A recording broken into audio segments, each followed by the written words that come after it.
This is WDSU News at 10.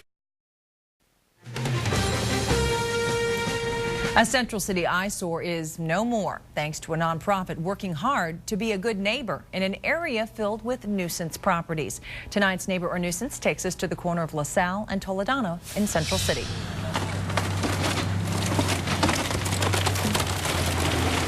It's very important to us that something like this is actually taking place because, as you can see, we live across the street from these eyesores. Ernest Stive lives across the street from a dilapidated corner store at 3300 LaSalle. He's glad to see the building come down. Not to have to look at this every day when I wake up, that's going to be a bonus. The New Orleans Neighborhood Development Collaborative, or NONDC, purchased the building more than a year ago. It's been a long road to demolition.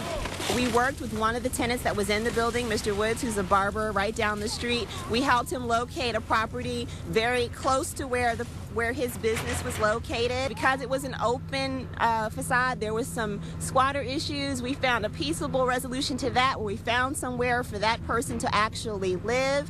The NONDC is part of the revitalization of Central City, partnering up with Jamie Neville on Liberty Place right across the street on LaSalle.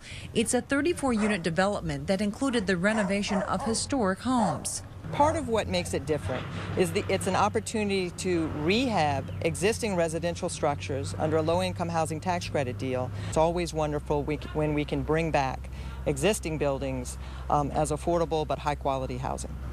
In this case, the buildings were still in good enough shape to be renovated, but sometimes tearing down structures is the only way to build the neighborhood back up. Within the next month to 2 months, we're going to be enlisting community input as to what they'd like to see come to this property. Like many other seniors who moved into the area recently, Ernest Stive has his own ideas about what would work. We don't need any more bars. We need restaurants. We need shopping centers, strip malls, drugstores. We need things like that. But for now, he is pleased, knowing the end of blight means the beginning of something better.